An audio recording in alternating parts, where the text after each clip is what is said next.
신앙생활이 막상 신앙생활을 하다 보면은 어려운 일도 있잖아요. 어려운 일도 있어요. 그런데 우리가 믿는 것은요, 다 같이 신앙은 해피엔딩입니다. 아멘입니까? 결국은 과정은 힘들 수 있어요. 과정은 어려워요. 넘어질 때도 있어요. 그런데 결국은 해피엔딩이야. 결국은 잘 돼. 결국은 응답이야. 결국은 축복이요. 이 세상 쫄딱 망해도 결국은 우리는 천국에 가는 줄로 믿습니다. 다윗은 이것을 믿었어요. 그래서요, 그가 고통 중에 있었지만 그러나 결국은 승리할 것을 믿었고 그리고 진짜 승리했어요. 다윗은 오늘 성경 본문에서 그것을 고백해요. 2절 말씀 다 같이 읽어볼까요? 시작. 여호와 내 하나님이여 내가 주께 부르짖음에 나를 고치셨나이다. 아멘. 다윗이 힘들고 어려울 때가 있었어요. 그때 내가 하나님을 불렀어요. 하나님께 부르짖었어요. 그랬더니 하나님께서 고쳐주셨대요. 다윗 하나님 앞에 특별하게 부름받았어요. 그래서 어느 날 하나님의 선지자 사무엘 선지자가 와가지고 이새의 아들, 아버지 이새의 가족들, 다윗의 가족들 다 불러 모아놓고 이 가운데 왕이 난다. 아들들을 데려와 봐라. 큰 아들 아니라는 거. 둘째 아들 너무너무 멋있게 생겼어요. 그래도 아니라. 셋째 아들 아니래요. 일곱째 아들까지 다 지나가 아니래요. 그리고 아들 없냐? 아들 막내 아들 하나 있는데요. 지금 형들 불러오니라고 그 아들 혼자서 지금 현재 들판에서 양을 치고 있으니까 불러와라. 불러왔어요. 까무잡잡하니. 그리고 키도 작고 별로 볼품이 없었어요. 하나님께서 이가 내가 택한 자다. 그래가지고 그에게 기름을 부었어요. 그리고 그를 왕으로 세웠어요. 그 왕으로 세웠으면 뭔가 달라져야 되잖아요. 근데 오히려 그때부터 다윗에게 어려움이 오기 시작하고 시련이 오기 시작하고 그래서요 그 당시에 최고의 권력을 갖고 있었던 왕 사울이 다윗을 죽이겠다고 세상에 다윗을 시기해가지고 다윗이 뭐 있어요? 뭐 대단한 거 아무것도 없는데 그런데 다윗을 시기하고 질투해서 그래서 다윗을 죽이겠다고 그 당시에 최고 권력인 절대적인 힘을 가지고 있던 왕이 한 사람 소년 다윗을 죽인다는 거 이거 별거 아니야. 이거까지 거 금방 해결해. 그래서는요 이 다윗이 얼마나 도망다닌지 몰라요. 나중에 심지어는 자기의 나라의 적국인 블레셋 나라에 망명을 가기까지 해요. 그런 어려움을 당했어요.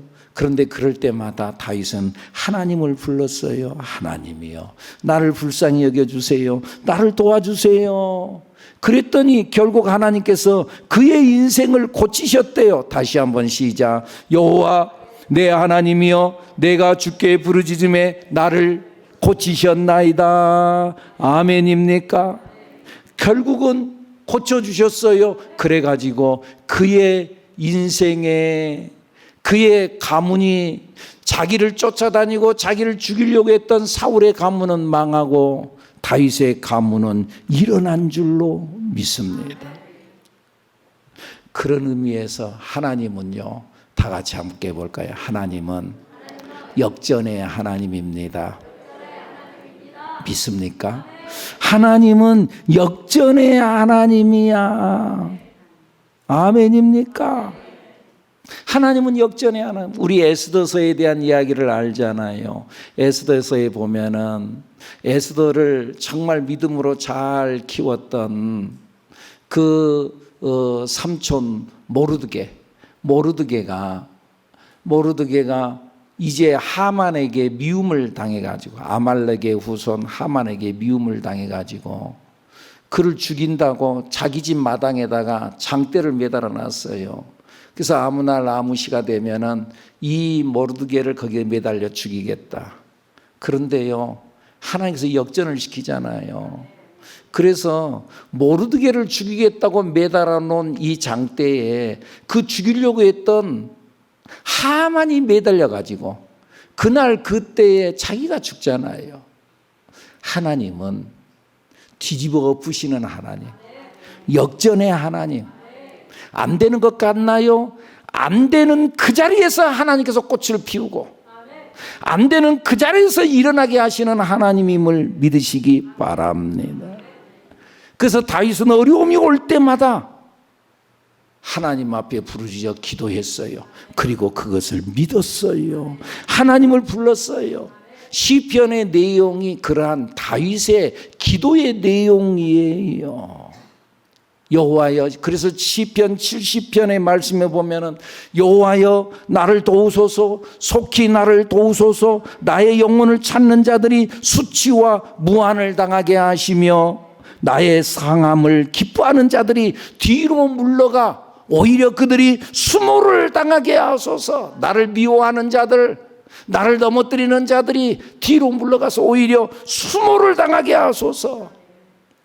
시편 3편에 나타난 말씀에 보면 여호와여 일어나소서, 주께서 나의 모든 원수의 뺨을 치시며 악인의 이를 꺾으소서.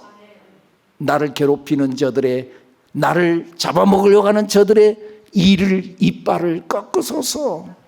그래서 진짜 다윗을 공격한 자들은 다 몰락하고 오히려 다윗은 새롭게 일어난 줄로 믿습니다. 사울 가문의 이가 꺾이고 다윗의 가문은 일어났어요. 그래서요 사무엘하서 3장 1절에 보면은요 뭐라고 표현하고 있느냐, 다윗은 점점 강하여 가고 사울의 집은 점점 약하여 가니라. 다윗의 집은 점점 강하여 가고 사울의 집은 점점 약하여져 가느니라. 점점은 똑같은데 어떤 집은 점점 올라가고 어떤 집은 점점 쇠락해지는 집. 사랑하는 여러분, 점점 올라가는 여러분들이 되기를 축복합니다. 축복합니다. 축복합니다. 어떠세요? 자기 자신을 돌이켜보세요. 점점 올라가는가?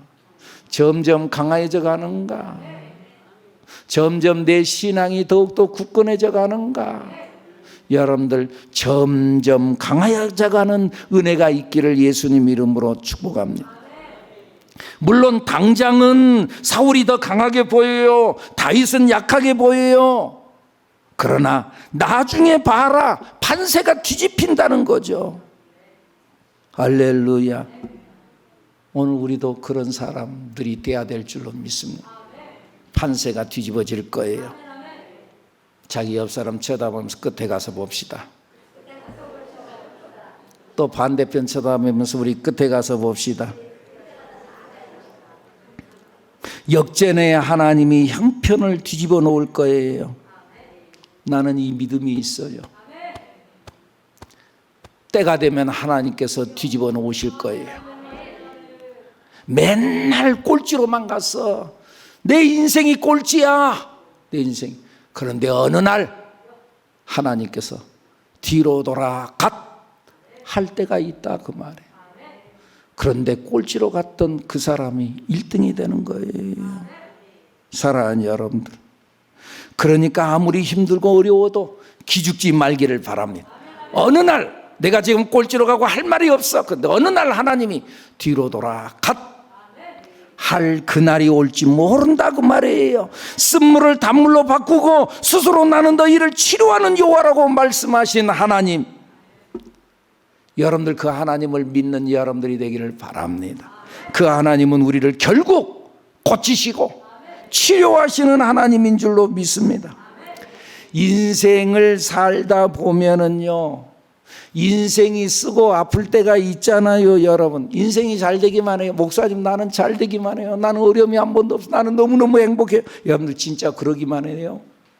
어려울 때 있잖아요. 넘어질 때 있잖아요. 내 생각대로 안 될 때 있잖아요. 예수 믿어도 안 될 때 있잖아요. 그러나 그때도 또 믿으세요. 하나님은 아프게 하시다가 싸매시며 상하게 하시다가 다시 고쳐주시는 하나님을 믿으시는 여러분들이 되기를 축복합니다. 다시 고쳐주시는 하나님, 상하게 하시다가도 다시 고쳐주시는 하나님, 아프게 하시다가 다시 싸매시는 하나님. 아이고, 처음부터 좀 안 아프게 하면 더 좋잖아요. 지난 금요일 날 그랬잖아요. 왜 우리의 인생에 굴곡이 있는가? 왜 우리에게 상처가 있고 왜 내 인생을 깨뜨리시는가? 우리를 만들어 가시려고, 우리를 성숙해 가게 하시려고. 어떤 재벌, 세계적인 재벌이 있는데 어떤 이야기를 한번 들어서 실화인가 어떤 이야기인지는 모르겠는데 이야기를 들었어요. 그런데 세계적인 재벌이야. 근데 사고로 이 부모가 죽어서 그 집에 애동딸이 하나 있는데 얼마나 애지중지 키웠는지. 근데 자기 부모가 죽고 나니까는 신발도 12살 아이가 신발도 자기 혼자 못 신더래. 신발도 자기 혼자 못 신어. 왜? 다 신겨줬거든. 여러분, 잘 되는 것이 좋은 거다고요? 아니라니까. 하나님께서는요, 이렇게 뒤집으시고 저렇게 뒤집으시고 그러면서 나를 만드시고 나를 강하게 하시고 나를 근육을 생기를 불어넣으시고 근육을 만드시는 하나님. 운동할 때는 힘들어요. 운동할 때는. 그런데 운동할 때 힘들게 하는데 그런데 나중에 보니까 근육이 붙어 있어. 근력이 붙어 있어. 여러분들 영적인 근력이 붙기를 예수님 이름으로 축복합니다. 인생의 근력이 붙어가기를 축복합니다. 여러분들이 잘 알다시피 우리 교회에 이태영 장로님 계시잖아요. 이태영 장로님 지난 2월 달인가요? 지난 이 겨울에 갑자기 이제 진단을 받았는데, 근데 전립선 암이 발견이 됐어요. 전립선 암이. 여러분들 그러니까 청천벽력이잖아요. 그죠? 이 암이 무섭잖아요. 그래가지고는 청천벽력에 일이 닥쳐가지고 지난 우리 정기 지방에 우리 지방에 있는데 대의원으로 참석을 했어요. 끝나고 난 후에 점심 식사를 같이 하는데 그때 그런 말을 하는 거예요. 오늘 지방에 대의원으로 참석하는 가운데서도 굉장히 무거운 마음으로 참석했군요. 내가 그래서 그때 고백을 하기래. 그러면서 위에서 간절히 기도해주고, 그리고는 그 뒤에 차츰차츰 절차들을 밟고 검사를 해가면서 그러면서 수술을 받고 그랬어요. 그리고는 다 수술받고 경과가 좋고, 그리고 지난 6월 말에 다시 또 병원을 찾아갔더니 다 좋습니다. 앞으로 박수입니까? 네, 박수. 수술 받고 난 이후 1년 후에, 그러니까 앞으로 9개월 후에 19달 후에 다시 오십시오. 그때 다시 한번 합시다. 자기랑 같이 수술 받았던 사람이 한 분이 있는데 그분은 3개월 후에 다시 오랬대. 경과가 누가 더 좋다는 거예요? 우리 장로님이 좋죠. 왜? 기도하거든. 우리 중보기도 팀들이 기도하거든. 그걸로만이 문제가 아니라 그 전에 갖고 있던 자기의 식습관과 모든 것들을 다 바꿔서, 그래서 옛날보다 지금 더 건강해. 더 건강. 벌써 얼굴빛이 달라, 때깔이 달라. 왜요? 옛날은 밤낮 뭐죠? 이렇게 하니까 술을 마셨단 말이 아니고 이게 뭐죠? 콜라만 좋아해. 콜라. 얼마나 콜라를 좋아하는지. 콜라 좋아하지. 또 뭐예요? 또 소세지 좋아하지. 꼭 몸에 해로운 것만, 별로 그렇게 좋지 않은 것만, 그런 것만, 인스턴트 식품 좋아하지. 야식하지. 그러기만 했어요. 그런데 그런 것들 일정 딱 그러니까는 몸도 다시 건강해지고 보험도 나오고 오히려 더 좋아졌어요. 사랑하는 여러분, 나를 다시 고치고 회복을 주신 이 하나님을 믿는 여러분들이 되기를 축복합니다. 물론 그때는 힘들었지. 그 시련의 때에는 힘들었지. 그런데 결국은 합력하여 선을 이루시는 여호와 아버지 하나님을 바라보는 여러분들이 되기를 축복합니다. 결국 다시 고치시는 하나님. 오늘 본문 2절 말씀 다시 한번 읽어볼까요? 시작. 여호와 내 하나님이여, 내가 주께 부르짖음에 나를 고치셨나이다. 3절 여호와여 주께서 내 영혼을 수월에서 끌어내어 나를 살리사 무덤으로 내려가지 아니하게 하셨나이다. 저 골짜기에서 나를 건져내서 영영 죽도록 무덤으로 내려가지 아니하게 하셨나이다. 5절 그의 노염은 잠깐이요 그의 은총은 평생이로다. 저녁에는 울음이 깃들일지라도 아침에는 기쁨이 오리로다. 아멘. 저녁의 때가 있어요. 슬픔의 때가 있어요. 그러나 아침이 올 줄로 믿습니다. 저녁이 없다는 게 아니에요. 예수 믿으면 저녁이 없어요. 예수 믿으면 고난이 없어요. 아니에요. 고난이 있어요. 그런데 고난으로 묻히지 않아. 어둠에 묻히지 않아. 아침이 밝아오게 될 줄로 믿습니다. 11절 말씀 시작. 주께서 나의 슬픔이 변하여 내게 춤이 되게 하시며 나의 베옷을 벗기고 기쁨으로 띄우셨나이다. 내 인생을 살다 보면 슬픈 일이 있어. 가슴 아픈 일이 있어. 그런데 여러분, 슬픔으로 내가 짓밟히지 않아. 슬픔이 내 인생을 다 덮어버리지 않아. 때가 되면은 슬픔이 변하여 춤이 되는 그날이 오게 될 줄로 믿습니다. 여러분, 이 믿음을 갖는 여러분들이 되기를 바랍니다.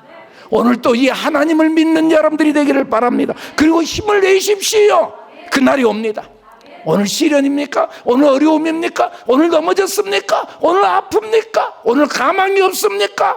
소망이 안 보입니까? 희망이 안 보입니까? 빛이 안 보입니까? 그래도 절망하지 마세요. 그날이 옵니다. 다윗 어려움이 있었어요. 시련이 있었어요. 도대체 희망이 올 것 같지 않아. 그래도 그는 끝까지 낙심하지 않고 하나님을 향하여 부르짖어 기도했어요. 그랬더니 결국 때가 되니까 하나님께서 그를 회복시켜 주시고 그의 인생을 고쳐주신 줄로 믿습니다. 할렐루야. 신약 성경의 가장 위대한 인물 바울 사도, 고린도 후서에 보면은 11장에 보면은 그가 자기가 고통받았다는 이야기를 하면서 유대인들에게 40에 하나 감한매를 5번이나 맞았다. 그런 이야기를 해요. 그런데 그 장소, 어디서 맞았다, 어디서 어떻게 맞았다, 이런 사건이 안 나와요. 그런데 내가 이번에 안식월 기간 동안에 그 성지순례를 하는 중에 그 장소 한 군데를 찾았어요. 거기 이 이스라엘 실루기아에서, 그러니까 사도행전 13장에 보면은 안디옥 교회에서 바울과 바나바를 선교사로 파송을 해요. 그래서 안디옥에서 실루기아라고 하는 그 항구로 내려가서 거기서 배를 타고 구브로라고 하는 섬으로 건너가요. 섬으로 건너. 그 섬, 구브로 섬 맨 처음 도착한 항구가 살라미 항구예요. 살라미 항구. 그리고 그 살라미 항구에서 복음을 전파하고 곳곳에 복음을 전파하다가 반대편 바보라고 하는 항구로 건너가요. 지금 현재 그 지역의 이름을 파포스라고 말해요. 구브로 섬도 그들의 말로 하면 키프로스 혹은 사이프러스라고 말을 해요. 저기가 그 이스라엘 나라에서 잠깐 한 1시간 정도 비행기를 타고 가서 내렸는데, 가까운, 나는 우리나라 한 제주도쯤 되어진다라고 생각을 했는데 이스라엘하고는 전혀 다른 나라더라고요. 전혀 다른 나라. 문화도 다르고 말도 다르고 또 통치적인 어떤 나라도 다르고.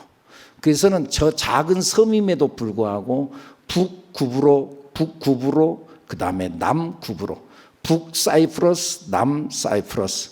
그래서 북쪽은 터키령이고 터키가 지배하고 남쪽은 그리스가 지배를 하는데, 얼마 전에 이제 그것도 사이프러스 공화국이라고 독립이 됐어요. 그러니까는 이스라엘 나라하고는 전혀 다른 나라, 언어도 다르고 달라요. 처음에 가니까 굉장히 당황스러운 것은 이 자동차를 렌트해서 빌렸는데, 그런데 운전대가 오른쪽에 있어요. 그리고 또 자동차가 가는 길도 왼쪽으로 가요. 왼쪽으로. 우리나라는 어떻게 가죠? 오른쪽으로 길이 가잖아요. 오른쪽. 그런데 거기는 모든 게 거꾸로예요. 교통이 거꾸로. 굉장히 참 혼란스러웠어요. 그래도 하여간 잘 했는데. 그렇게 해서 구브로에 갔더니 거기에 바울 사도가 복음을 전파하다가 매를 맞았던 장소가 나타나는데, 그 장소에서 그걸 잘 읽어보니까 그곳에서 40에 하나 감한 매를 맞았다. 그 기둥이 거기에 세워져 있어요. 그걸 기념해서 그 지역에 AD 300년에 성공회에서 교회를 건축했어요. 그 건축한 교회, 그리고 그 앞에 그 대리석으로 세워놓은 기둥이 있는데 거기에 바울을 매달아 놓고 그리고 채찍으로 내리쳤다. 저 기둥이에요. 저 기둥. 그 기둥 그 밑에 세인트 폴스 빌라라고 쓰여져 있어요. 그러니까 바울의 기둥이다라는 거죠. 바울이 거기에 매달려 가지고 채찍에 맞아서 어려움을 당했다는 거예요. 여러분, 내가 복음을 전파하다가 이런 시련을 당했으면은, 그러면은 아이고, 내가 예수를 믿고 복음을 전하고 그러면 상을 받아야 되는데 상이 아니라 이런 시련을 당하고 이런 어려움을 당하구나 그러면서 포기할 만도 한데, 그러지 아니하고 그는 그러지 아니하고 더욱더 더 박차를 가해서 파포스 그 섬 그곳을 떠나서 또 다른 곳에 이제 육지로 나가서 그곳에서 복음을 계속 전파해서 1차 전도여행, 지금 구브로섬 1차 전도여행, 2차, 3차, 그리고 로마에까지 복음을 전파하는 그러한 바울 사도가 된 것이 무엇 때문이에요? 결국 그는 합력하여 선을 이루시는 하나님을 바라보았기 때문인 줄로 믿습니다. 그래서 이 사건이 있고, 구브로 섬에서 있었던 이 사건이 있고 난 이후 약 10년 후에 로마 교회에 편지를 쓰면서 로마서 8장 28절에 우리가 잘 아는 말씀, 하나님을 사랑하는 자 곧 그 뜻대로 부르심을 입은 자들에게는 모든 것이, 내가 시련을 당하고 내가 채찍에 맞고 내가 어려움을 당했지만 모든 것이 결국은 합력하여 선을 이루신다. 이 믿음의 고백을 했다 그 말이에요. 이 사건이 있고 난 이후 약 10년 후 고린도 교회에 편지를 쓰면서도 그는 그런 이야기를 했어요. 그런 이야기를. 그의 속사람, 그의 겉사람은 이 구패하고 어려워져도 속사람은 날로 새로워진다라고 그랬어요. 겉으로는 물론 어려워요, 가난해요, 못 사는 것처럼 보여요, 아무런 힘이 없이 보여요, 묶였어요, 채찍에 맞았어요, 비참해요. 그러나 속사람은 날로 새로워진다. 아멘입니까? 생각하건대 현재의 고난은 장차 우리에게 나타날 영광과 비교할 수 없도다. 그럼 그런 고백을 해요. 현재의 고난, 내가 지금 현재 힘든데 현재의 고난은 장차 승리의 영광이 나타날 그 영광과 좋게 비교할 수 없도다. 여러분, 우리는 이것을 기대하면서 오늘을 이기고 나아가는 거예요. 그리고 이것이 우리의 배짱인 줄로 믿습니다. 당장 눈에 보이는 것은 헬몬산의 민둥산이야. 야, 저게 뭐야? 뭔 산이 저래? 나무도 없고 민둥산이야. 아무것도 없구만. 그런데 보니까는 저 밑에서 축복의 분천이 솟아오른다 그 말이에요. 겉보기에는 별것 아니에요. 그러나 결국은 축복의 분천이 솟아오르게 되는 줄로 믿습니다. 여러분들, 이 믿음을 갖고 살아가는 여러분들이 되기를 축복합니다. 그래서 바울은 그런 고백을 합니다. 우리가 주목하는 것은 보이는 것이 아니요 보이지 않는 것이니. 보이는 것을 보는 것이 아니야. 보이지 않는 것이니. 보이는 것은 잠깐이요 보이지 않는 것은 영원함이라. 여러분들이 이 말씀이 감이 오나요?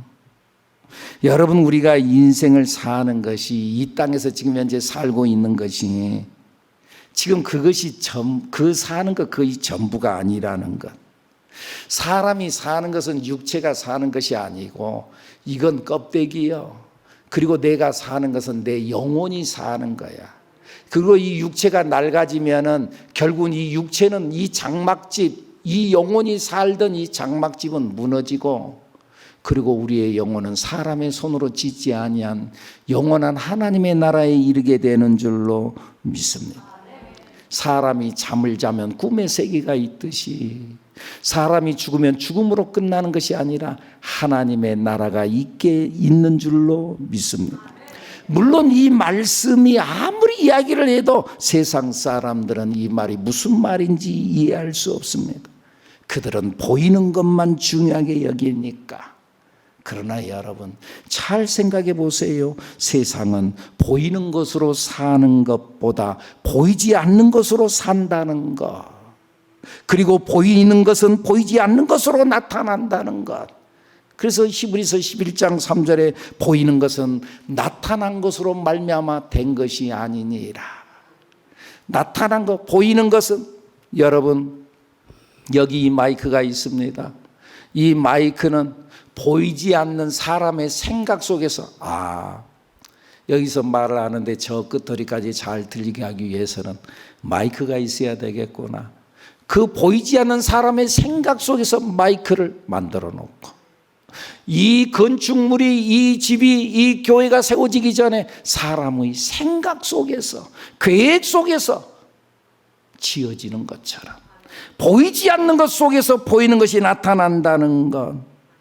여러분, 사람들이 열심히 사는데 왜 그렇게 열심히 살아요? 돈 벌려고요.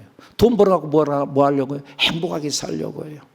근데 여러분, 행복하게 살려고 하는데 진짜 행복이 눈에 보이나요? 진짜 중요한 건 행복이니까. 근데 행복이 눈에 보이나요? 그리고 진짜 행복이 돈에서 오나요? 돈 그렇게 벌어서 뭐 하려고? 행복하게 살려고. 그래요. 진짜 돈이 있으면 행복한가요? 행복이 돈에서 오나요? 행복이 출세에서 오나요? 행복이 뭔가를 가지면 오나요? 가지면 혹시 불안하지 않나요? 가졌어. 없을 때는 편안했는데 가지니까 더 불안해. 여러분, 보이지 않는 것, 그것이 더 중요하다는 사실. 지금 현재 제가 말씀을 드리고 있는 이 말씀이 무슨 말인지 알아듣고 그렇지라고 한 그 사람은 도통한 사람입니다. 자기 옆 사람 쳐다보면 도통했습니까? 이 말이 무슨 말인지 보이지 않는 것이 더 중요하다는 것, 행복, 보이지 않는 것. 그러나 보이는 것으로부터 행복이 나오는 것이 아니라는 것. 오직 예수로부터, 하나님으로부터, 말씀으로부터 나온다는 사실을 아는 사람, 그 사람은 벌써 진리를 깨달은 사람이에요. 도통한 사람인데, 사랑하는 여러분, 믿음이 도통해지는 여러분들이 되기를 축복합니다. 축복합니다. 도통한 사람이 되기를 축복합니다. 기도합니다. 하나님,